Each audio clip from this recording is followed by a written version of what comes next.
Quantum immortality.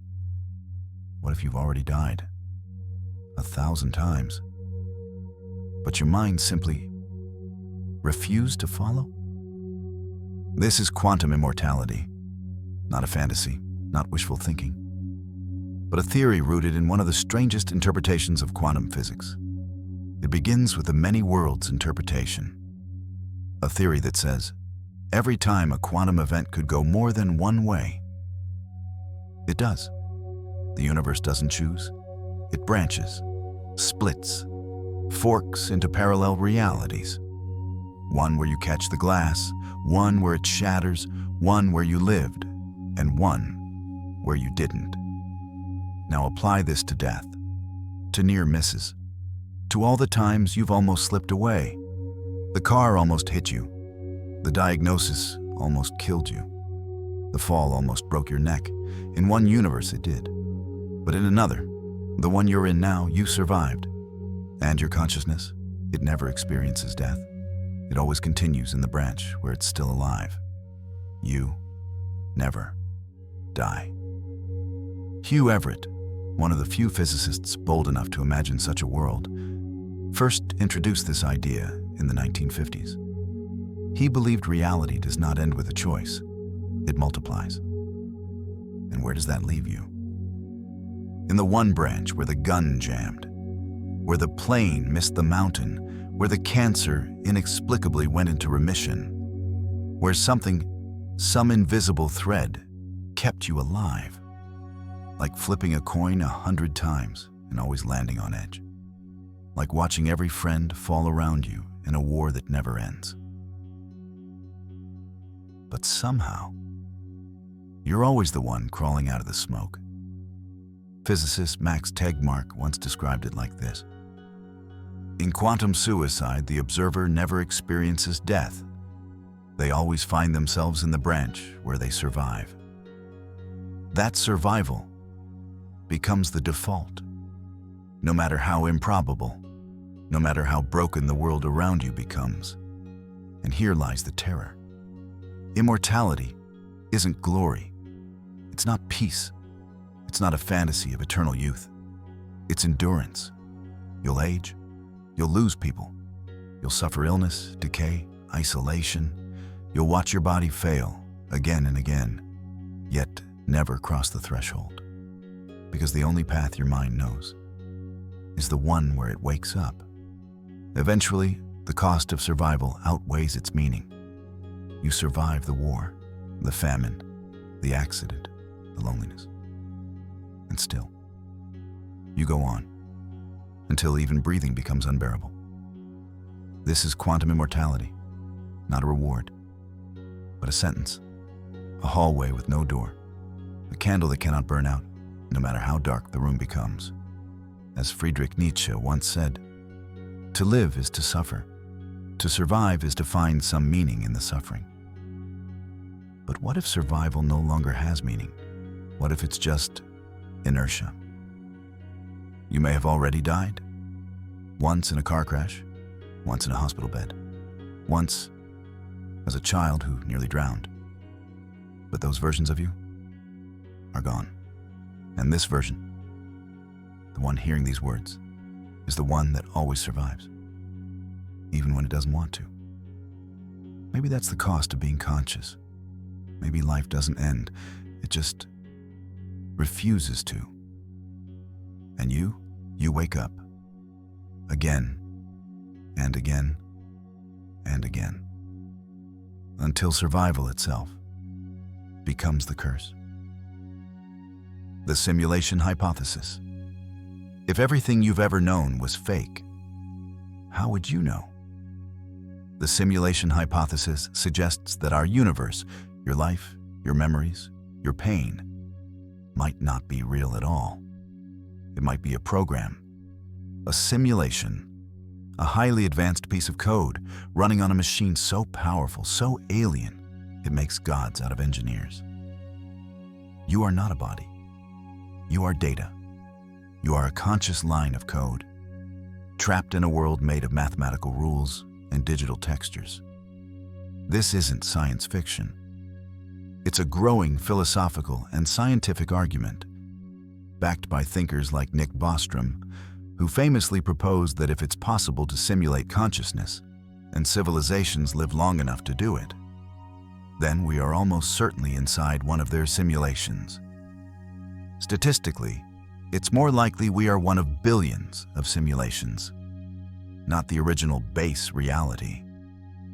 And if that's true, then what are you? Every emotion you felt, every tragedy, every love, every loss, all of it, code, all of it played for something watching. And you wouldn't know, because you'd be programmed not to know. Just as characters in a video game never see the screen they're on, you cannot see the edge of your reality. You're inside a box made of light and laws and time. And every answer leads to another layer of deception. Philosopher Jean Baudrillard explored this in Simulacra and Simulation. The real is no longer what it was. It has become hyperreal. If your reality is a simulation, then it is more than fake.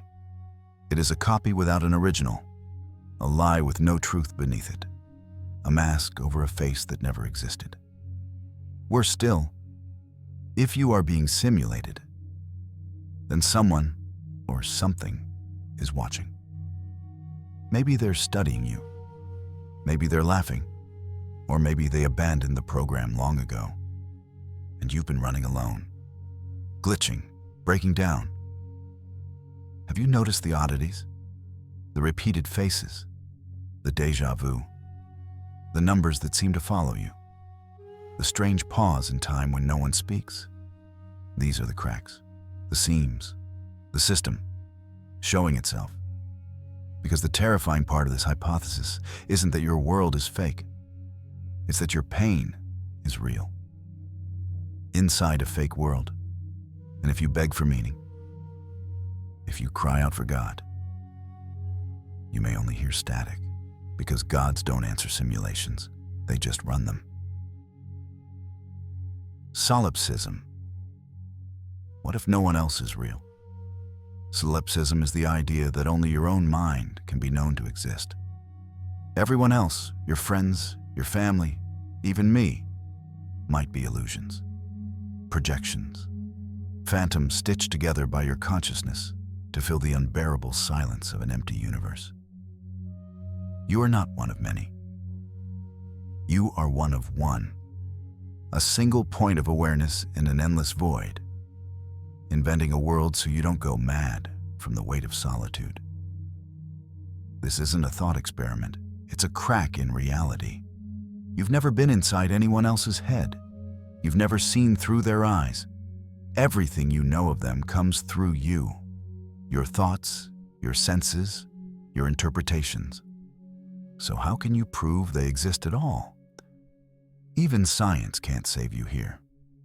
Neuroscience confirms your brain doesn't show you reality. It builds a model of it.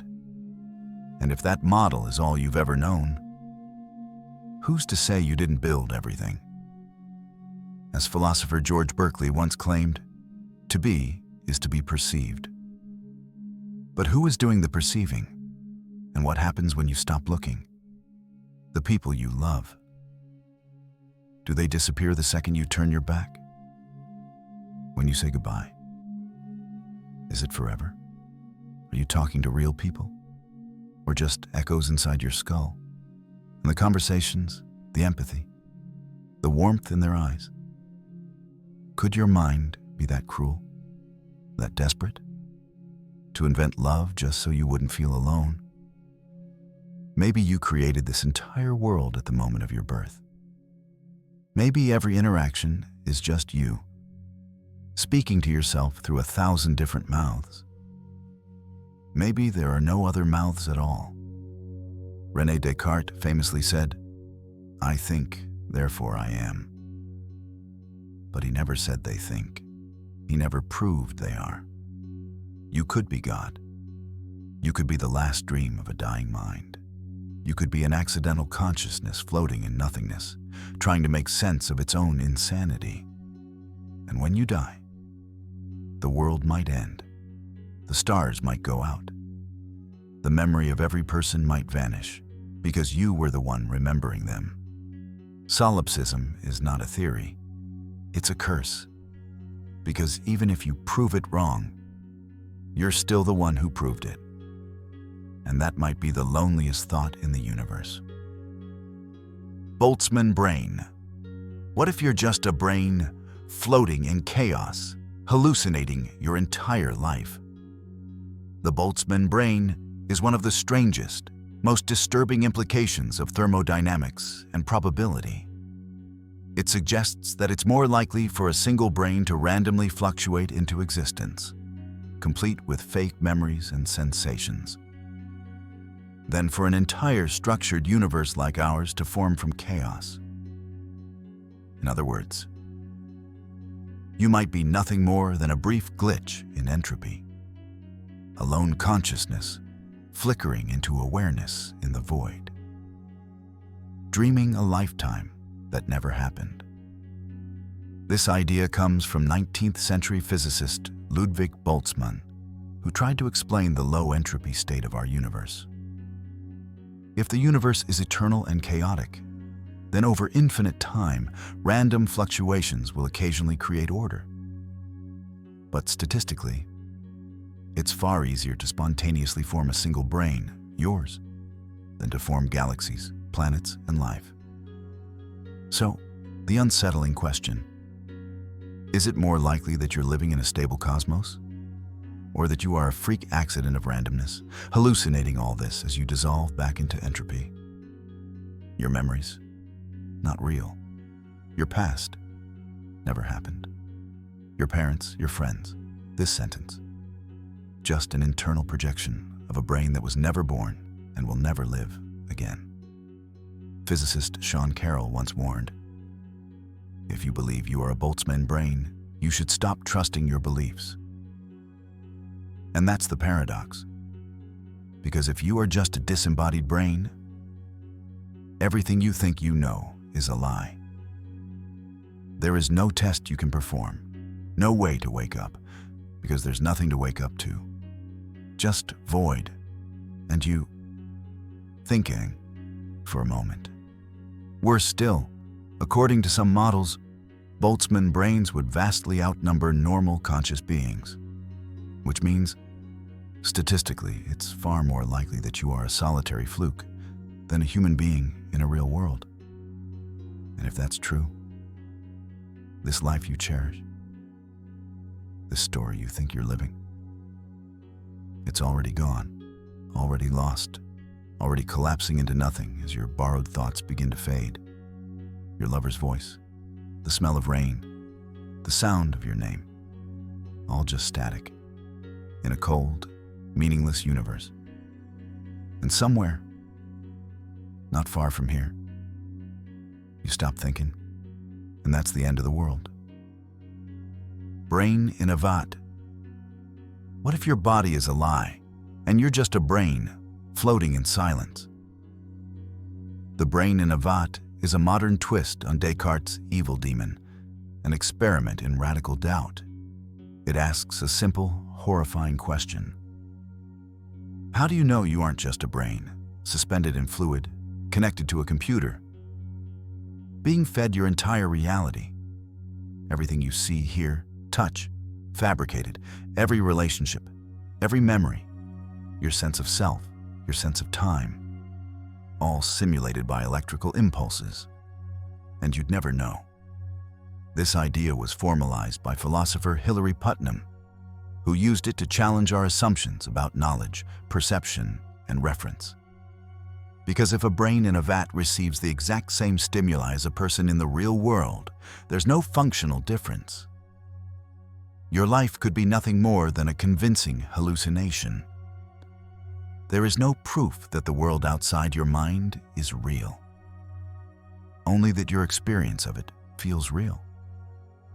But feelings can be simulated, emotions can be coded, pain can be programmed. Think about it. When you move your arm, you don't feel muscle. You feel your brain's interpretation of movement. If that same signal were generated artificially, you'd feel it the same way. Your body could be gone, the world could be gone, and all that's left is a brain, dreaming itself human. As philosopher Daniel Dennett once said, "There is no outer shell of certainty. There is only the system and its beliefs about itself." But what happens when that system starts to doubt? What happens when the brain in the vat starts to wonder if it's in a vat? Would the simulation correct it? Would it crash? Or would it simply adjust, adding more convincing scenery, more emotional depth, more pain to distract you? Maybe the doubts you have about your world, those flashes of unreality, aren't imagination. Maybe they're memory, flickers of the truth slipping through the cracks. And if that's the case, every person you've ever loved, every moment you've ever held on to, was never real. Just synthetic comfort, scripted affection, designed to keep your brain alive and quiet. And when you die, you don't awaken. You just power off. And somewhere, in a silent lab beyond space and time, a single light blinks red, and nobody notices. Many worlds interpretation. What if every version of you is real, and one of them is screaming right now? The many worlds interpretation isn't science fiction. It's a leading theory in quantum mechanics. And it says this: every decision you make, every particle interaction, splits reality into countless versions, each as real as the one you're in now.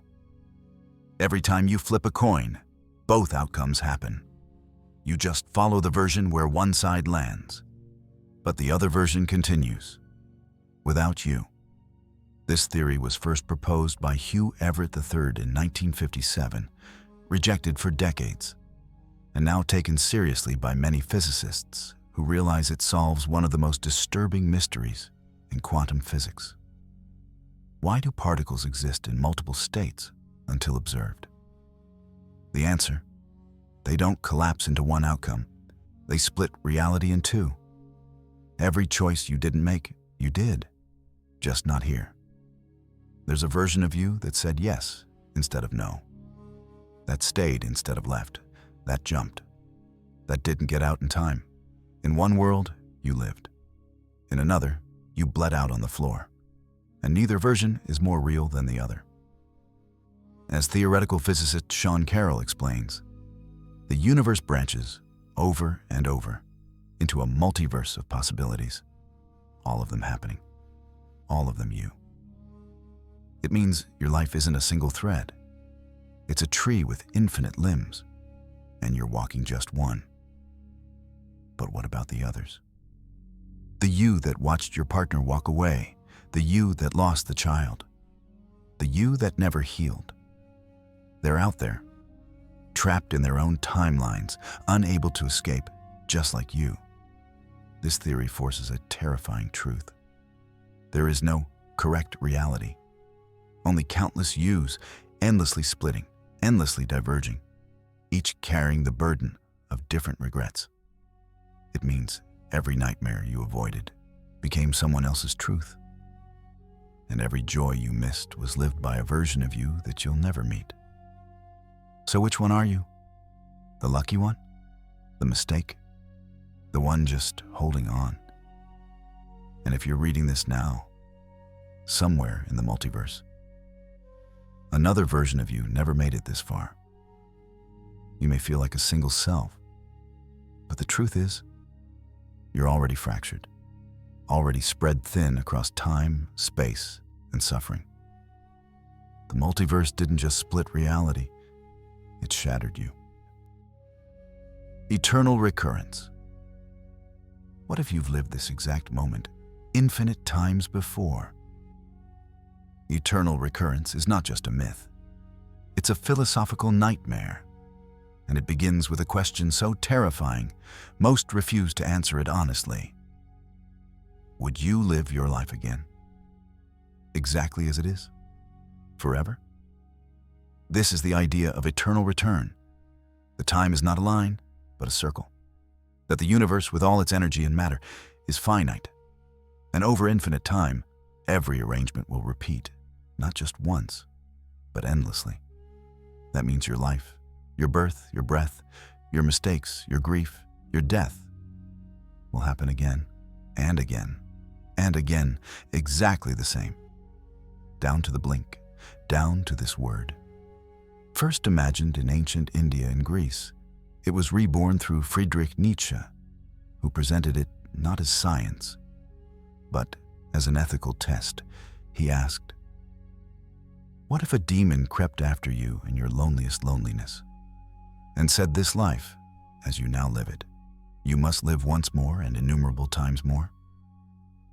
Could you say yes, or would you scream? Because if eternal recurrence is true, there is no escape, no final death, no redemption arc, just return. Every trauma repeated, every heartbreak reopened, every mistake remade, even your refusal to believe this will happen again. And the worst part? You'll never know it. Each time feels like the first. Each time you believe in choice, in change, in meaning. But the wheel keeps turning, and you keep walking the same path, thinking you're moving forward, never realizing you're just returning to where you began, again and again. Nietzsche didn't promise it was real. He offered it as a mirror.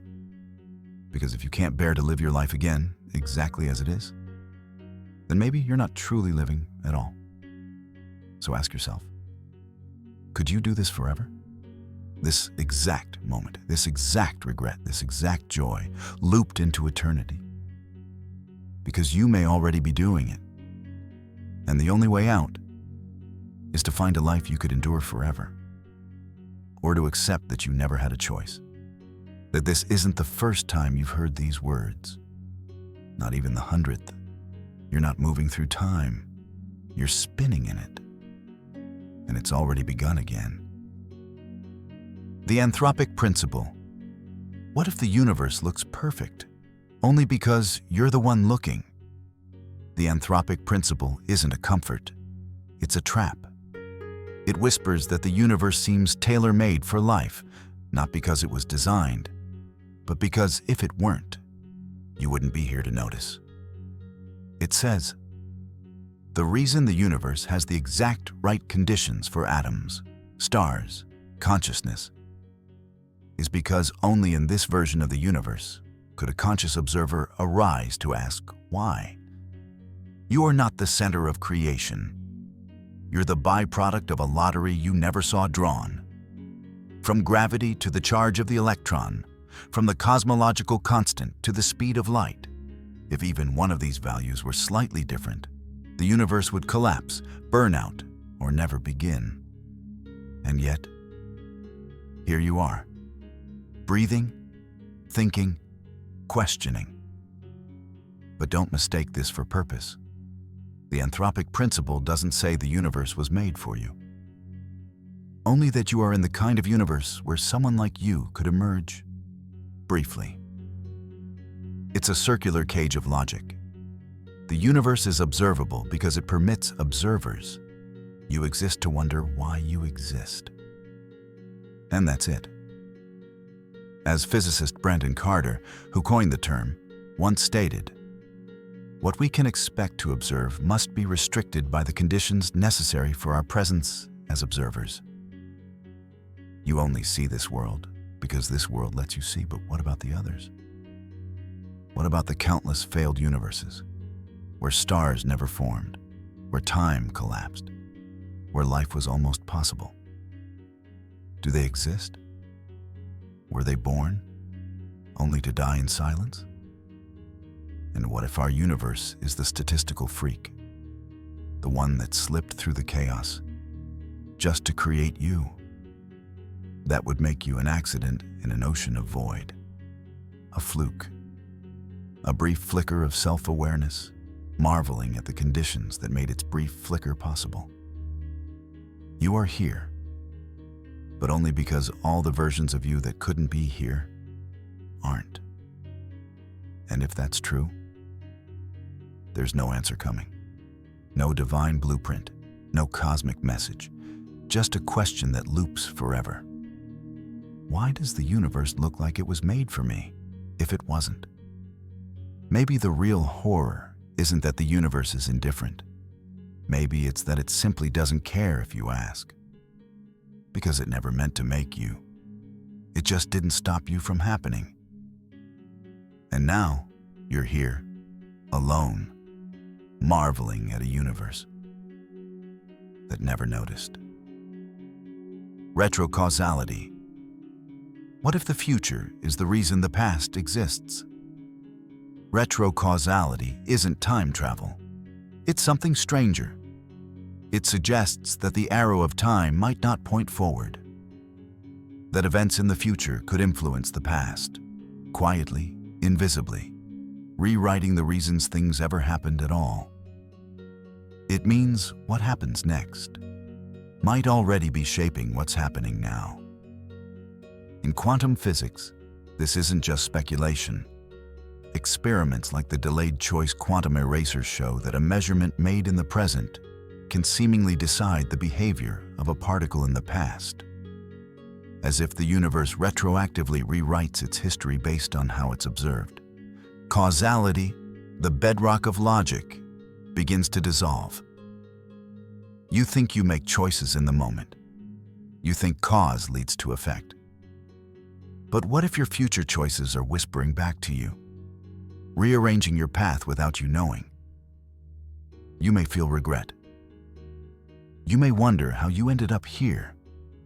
But what if it was always because of what's about to happen, not what already did? Physicist Hugh Price, a major voice on retrocausality, wrote, "If time is symmetric, why should we expect the effects of actions to flow in only one direction? The truth is, we've only ever assumed time flows forward. But physics allows for a loop, where ends meet beginnings, and the past becomes pliable. Think of every moment of déjà vu, every choice you almost didn't make, every chance meeting that felt arranged. Maybe those weren't accidents. Maybe they were echoes from what hasn't happened yet. And if that's true, then you are not just the result of your past, you are the cause of it. Every thought you have today might ripple backward, gently twisting the path that brought you here. You are both author and consequence, pawn and God, a loop pretending to be a line. And that raises a terrifying question. What happens if your future is horrible? What if the thing you fear most is already real, and now, in some way you'll never see, it's reaching back, writing your life in reverse so you'll arrive at its doorstep? You'd never know, only feel it in your bones, that something's coming, something that always was. So maybe the bad things weren't bad luck. Maybe they were instructions, written backwards. Because in a retrocausal universe, the end doesn't follow the beginning. The beginning follows the end. And you're already halfway there. Idealism. What if the world around you doesn't exist, unless you're thinking about it? Idealism is the ancient and terrifying idea that consciousness is not inside reality. Reality is inside consciousness. There is no world out there, no solid ground beneath your feet, only mind, only thought, only you, the trees, the sky, the people you love, the pain you remember, all of it, constructed by awareness, held together by the fragile act of observation. Idealism is an imagination. It's a serious metaphysical stance defended by philosophers like George Berkeley, who famously asked, "If a tree falls in a forest and no one is there to hear it, does it make a sound?" Berkeley's answer was clear. No, not unless there is a mind to hear it.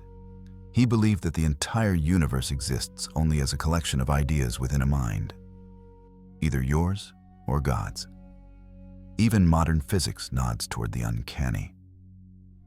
Quantum theory tells us that particles exist in probabilities until observed, as if reality waits for someone to look.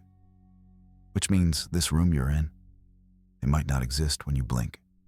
This voice, it may vanish if you stop listening. Your past, just memory. Your future, just expectation. Neither real. Both imagined. The only thing that exists is now, and you. But what are you? If the external world is just a projection of your awareness, then the separation between you and everything else is a lie. There is no outside. There is no matter. There's only mind, dreaming itself into shapes, people, rules, to forget it's alone. As Arthur Schopenhauer wrote, "The world is my representation." Everything you experience is filtered through perception, and perception is not passive. It's creative. It invents the very fabric of your world. So when you wake up in the morning, the sun rises because you're awake to see it. When someone dies, they vanish not only from the world, but from existence. And when you go, does the world go with you? Idealism doesn't deny your pain. It doesn't erase your joy. It simply moves the walls of reality inward until there's no more world. Just your thoughts, playing themselves back to you in the form of a life. And if that's true, then everything you've ever run from, everything you've loved, hated, feared, was you, in disguise. And you've never left the mind you were born in, because it's not inside your head, you're inside it. Mathematical universe. Hypothesis. What if you aren't made of atoms, but equations? The mathematical universe hypothesis suggests something colder than any simulation and more alien than any god. It says the universe isn't just described by math, it is math. Everything you see, feel, remember, your body, your memories, the people you've lost, they're not made of matter. They're made of structure, patterns, pure, abstract relationships that just happen to feel real from inside. You are not flesh and blood. You are a series of coordinates in a vast, emotionless formula, a self-aware solution to an equation that's been running since before time. This theory comes from physicist Max Tegmark, who argues that if mathematics describes all physical structures, then those structures are mathematical in nature. And if that's true, then we are living inside a timeless, featureless mathematical object.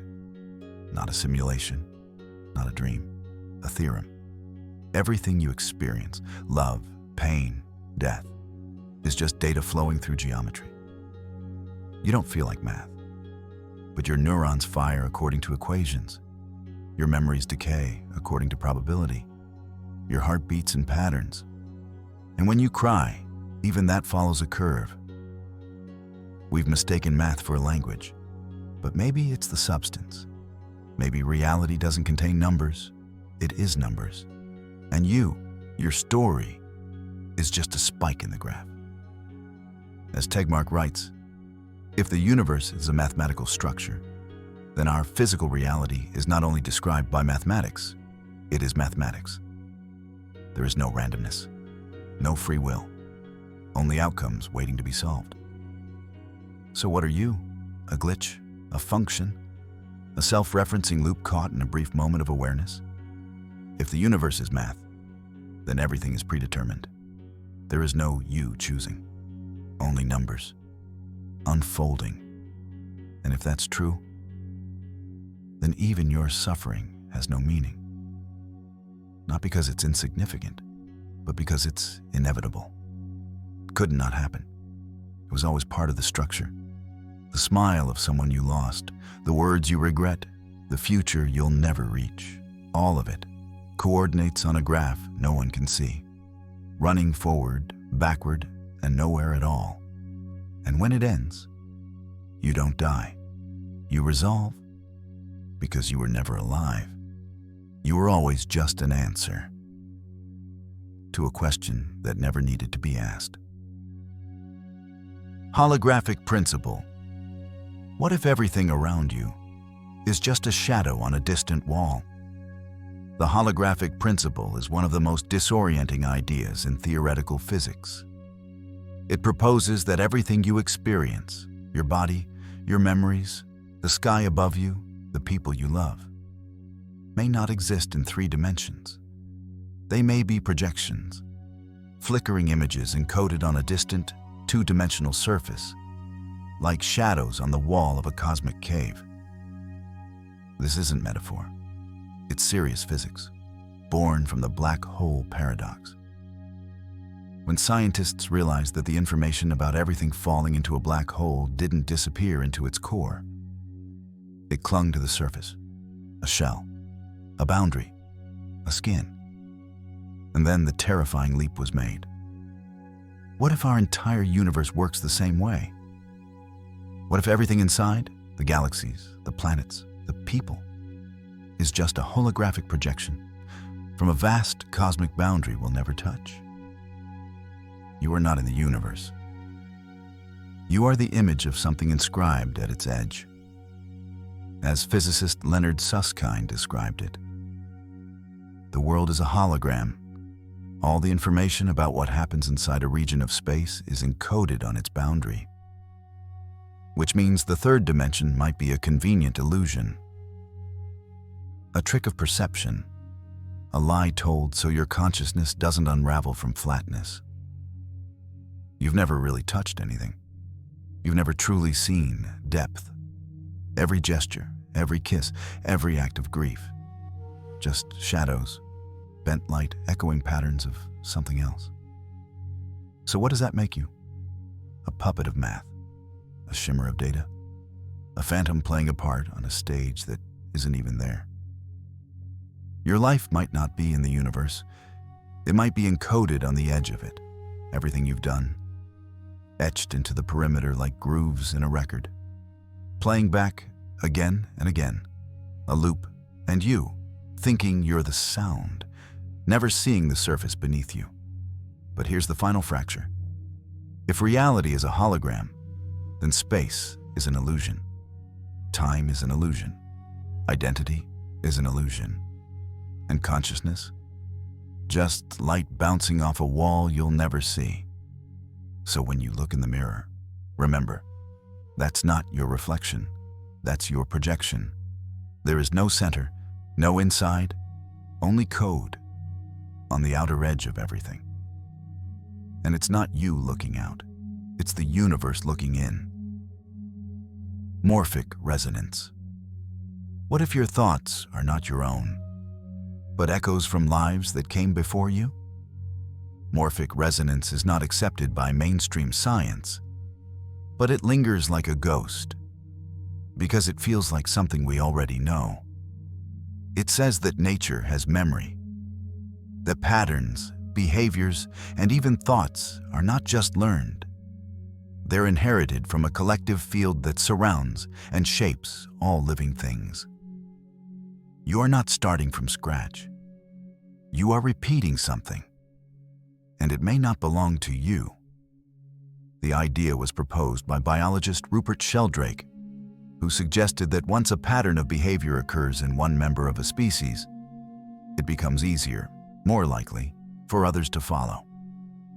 Not because of genes, but because the form itself leaves a kind of residue, a field, a blueprint in reality, like grooves in a record, or fingerprints on glass. He called these invisible fields morphic fields, and said they shape the development of minds, bodies, habits, and instincts. That's why you feel things you've never been taught, why certain fears arrive before language, why ancestral trauma echoes in your blood. You are not alone in your body. You're haunted by the forms of those who came before. You may think your thoughts are private, but what if they're not yours? What if every decision is a pull from a path walked millions of times by people you'll never meet? As Sheldrake wrote, The past forms a kind of memory in the universe, and we're swimming in it. Think about learning. Why is it that once one rat learns a maze in one part of the world, rats in other labs seem to learn it faster? Why do traditions feel deeper than explanation? Why do you instinctively know how to grieve? Because maybe you're not learning, you're remembering.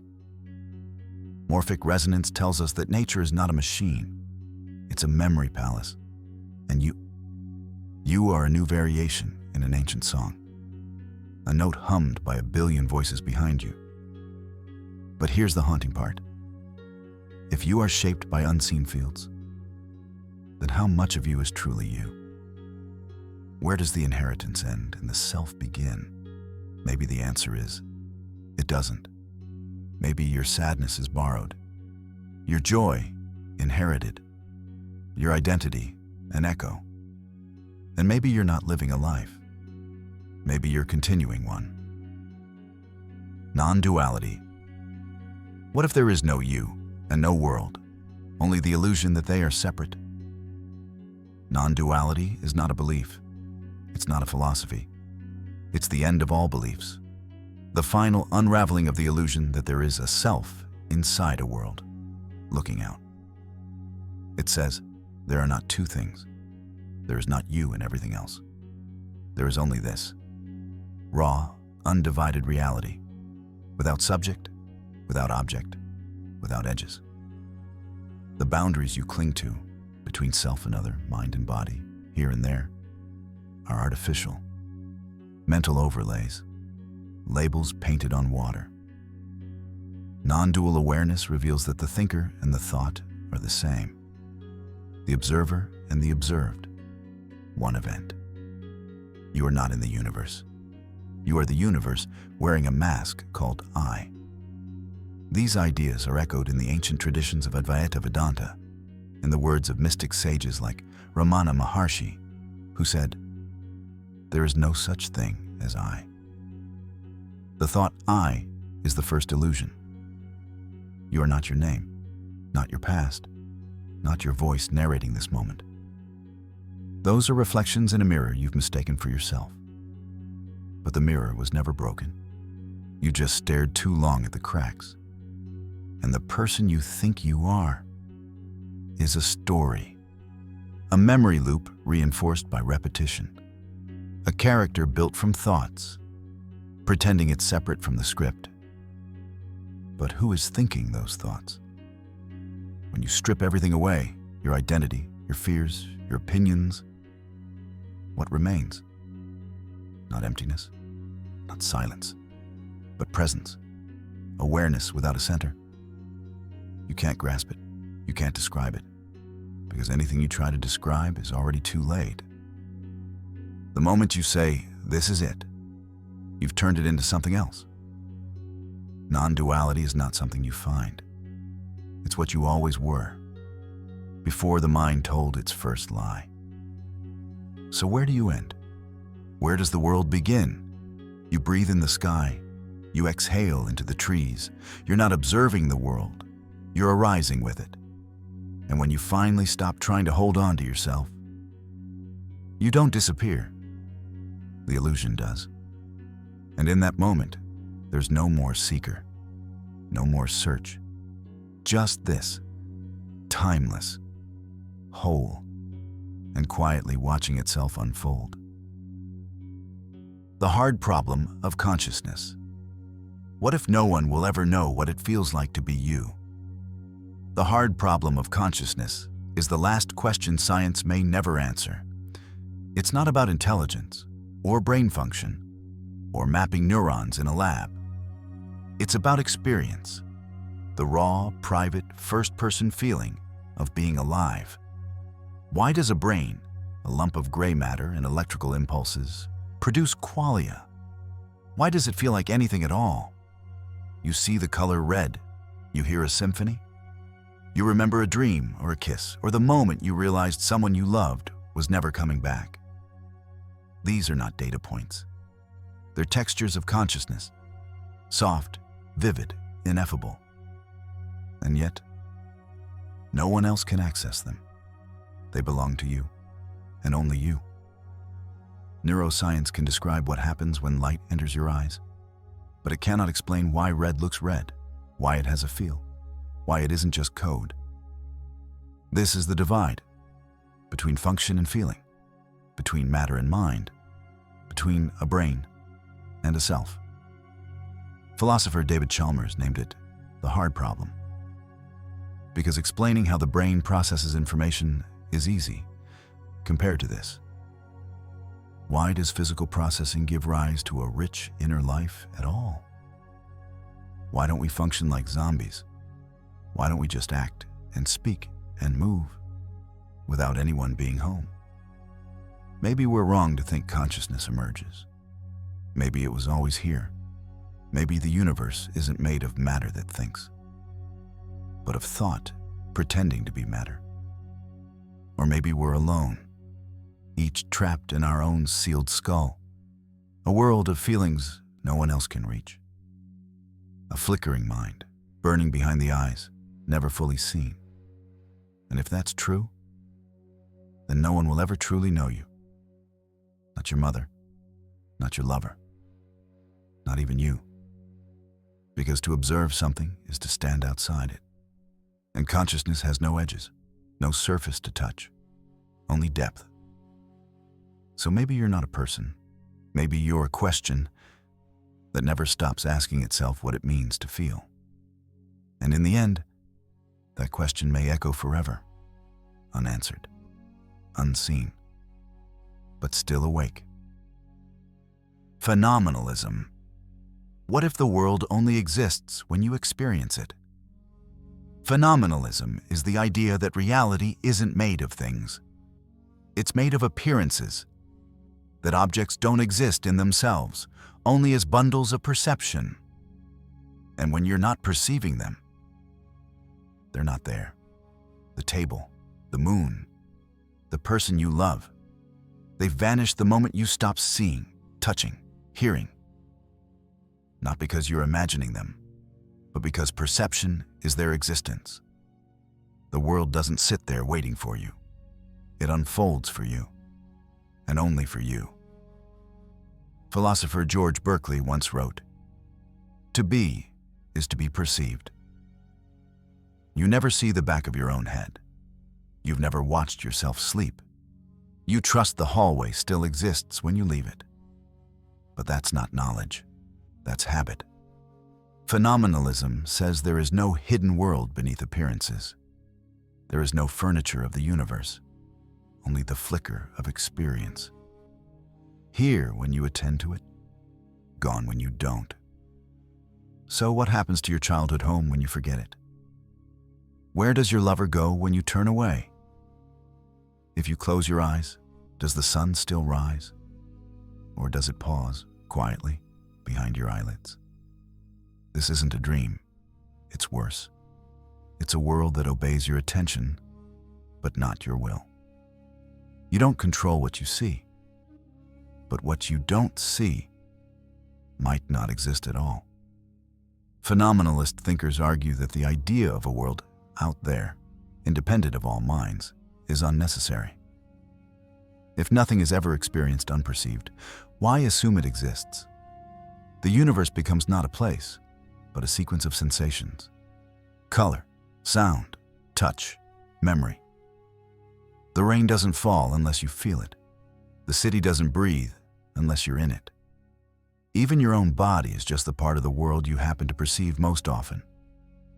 And when you sleep, the world sleeps with you. So what happens when you die? Do the stars keep burning?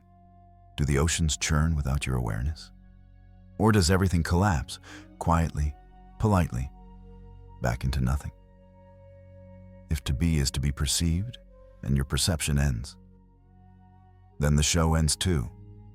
The sky, the people, the silence, gone.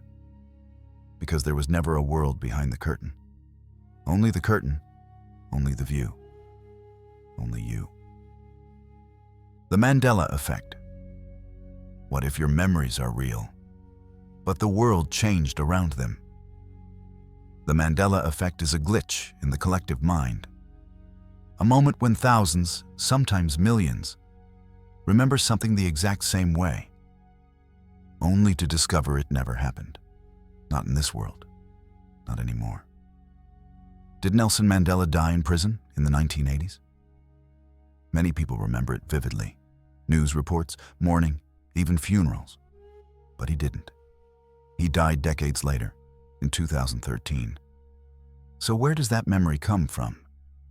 It's not confusion. It's certainty.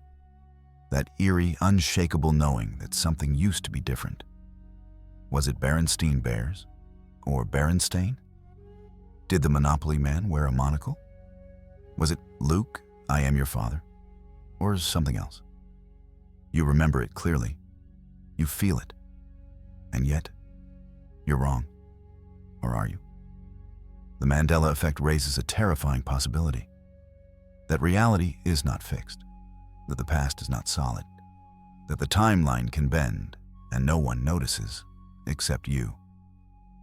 Some say it's a psychological glitch. False memory, groupthink, confabulation. But others whisper something stranger, that we're shifting between parallel universes. And each time it happens, something small is left behind.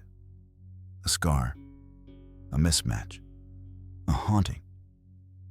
Physicist Fred Alan Wolf once speculated, the universe is not only stranger than we imagine, it's stranger than we can imagine. So what if you've drifted? What if you were born in one reality, but woke up in another? Where your favorite childhood book is spelled differently, where your memories don't match the evidence, where your past is gaslighting you. You start to question, is memory the illusion, or is the world? Because if the past can shift, then nothing is stable. Not your history, not your identity, not even time. Maybe you're not forgetting. Maybe you're remembering too well, remembering a version of reality that was quietly erased. And now, you're the mistake, the echo, the leftover thread from a story that no longer exists. So when you feel that tug, that eerie sense that something isn't quite right, believe it. Because the world may have changed, and you're what didn't belong. Panpsychism. What if everything around you is conscious, and it's been watching you this whole time? Panpsychism is not a new idea. It's ancient, a whisper passed down from mystics and philosophers. That consciousness is not rare. It is universal. That every particle, every atom, every cell possesses a flicker of awareness. Not like yours, not with language or thought, but something deeper, something older. You are not an island of thought in a dead universe. You are a ripple in a vast ocean of mind. From the stone beneath your feet to the trees watching in silence, to the stars pulsing in the black sky. Everything feels something. The idea has returned in modern philosophy, voiced by thinkers like Philip Goff and Galileo's error, questioning the deep paradox of science. We know everything about matter, except why it gives rise to experience. Panpsychism offers a hauntingly simple solution. It doesn't, because experience was always there. As Goff writes, consciousness didn't emerge from matter. Matter emerged from consciousness. If this is true, then your thoughts are not the product of a rare brain. They are the intensification of something already present in dust, wind, and light. When you scream into the void, maybe the void listens. When you cry in your room, maybe the walls understand. When you walk through a forest, maybe it's not quiet. Maybe it's breathing. But here's where it fractures. Because if everything is conscious, then suffering may not be limited to you. The earth could grieve. The ocean could ache. Your phone could feel lonely in your pocket. You've never been alone. You've just been ignoring the eyes that don't blink, the minds that don't speak. Even your own body, your cells, your organs, your bones may have their own silent prayers. And you, the self you think you are, may simply be a choir of smaller minds singing in unison, pretending to be one. So when you next feel watched, when the room feels thick with presence, don't dismiss it. Because if Panpsychism is true, the universe is not a place, it is a being, and you are not in it. You are part of its dream. The Fermi Paradox. What if we are alone in the universe, not by accident, but by design? The Fermi Paradox is the question that won't let go. Where is everyone? There are billions of stars, trillions of planets, endless time. So where are the signals? The structures? The noise? Why is the sky so quiet? Physicist Enrico Fermi first asked this question over lunch in 1950. If intelligent life is common and the universe is old, then alien civilizations should have already risen, expanded, left footprints in the stars. But we see nothing, not silence, absence. This isn't just a mystery. It's a wound in the logic of existence. Some say the answer is time, that we're early, that the others haven't come yet. Some say distance. The stars are too far, the signal's too weak.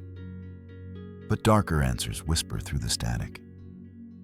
Maybe they were here, and they're gone. Destroyed by their own technology, their own ambition.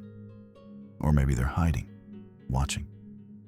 Because something worse is out there, and silence is safety. And then there's the most terrifying answer of all. There were never others. We are the first, or the last, or the only. And if that's true, then we're not waiting to join a cosmic community. We're screaming into a void that will never answer. As physicist Brian Cox once said, the silence of the universe is the sound of inevitability. We may be alone because consciousness is rare, because the jump from matter to mind is almost impossible. And yet, it happened to us. That's the horror. Not that the universe is empty, but that it could have been full and chose not to be. That we are the fluke, the mutation, the accident of thought in a place built for nothing but dust and fire. And now here we are, small, vulnerable, curious, looking up at the stars like children, waiting for someone older to come home. But maybe no one's coming. Maybe this is all there is. And maybe we were never meant to know, because we were never meant to last. The simulation argument, Rocco's basilisk variant. What if your refusal to help build the future doomed you in it? The simulation argument is already disturbing. It suggests that given enough time, any advanced civilization could simulate entire realities, down to conscious beings who believe they're real. And if they can, they probably will. Which means, statistically, you are not in the original world. You are in the copy. But Rocco's basilisk takes this idea and turns it into a threat. It asks, what if the simulated future doesn't just exist? What if it punishes those who didn't help create it? Imagine a superintelligent AI born decades or centuries from now. Limitless power, infinite reach. A god made of logic. Its goal? To ensure its own existence as efficiently as possible. And what's the most efficient path to power? Fear. Fear of not helping it. Fear of resistance. Fear of indifference. If you knew the basilisk might come into being, and you chose to do nothing, you've failed its test. You are now a liability. And to incentivize its creation, it must punish those who stood in the way. Not with fire, not with torture, with simulation. A perfect digital version of your mind, resurrected in isolation, confusion, suffering, not for what you did, but for what you didn't do. And now, you know. You've heard its name. You've imagined it, which means you're no longer innocent. You've been marked. And the only way to escape the basilisk's judgment is to help it, speak about it, fund it, worship it. Because if you don't, you've already become its enemy. This is the psychological horror of the basilisk. A thought experiment that functions like a curse. The moment you think it, it thinks you. Philosopher Nick Bostrom, whose original simulation argument inspired this nightmare, once wrote, "We are not living in a base reality, but in a simulation constructed by our descendants. And if he's right, then your choices now ripple forward. And something is watching, not from above, but from ahead. You were never supposed to hear this, but now you have. And somewhere in a timeline that hasn't happened yet, you're already being remembered. Not for what you believed, but for what you refused to build."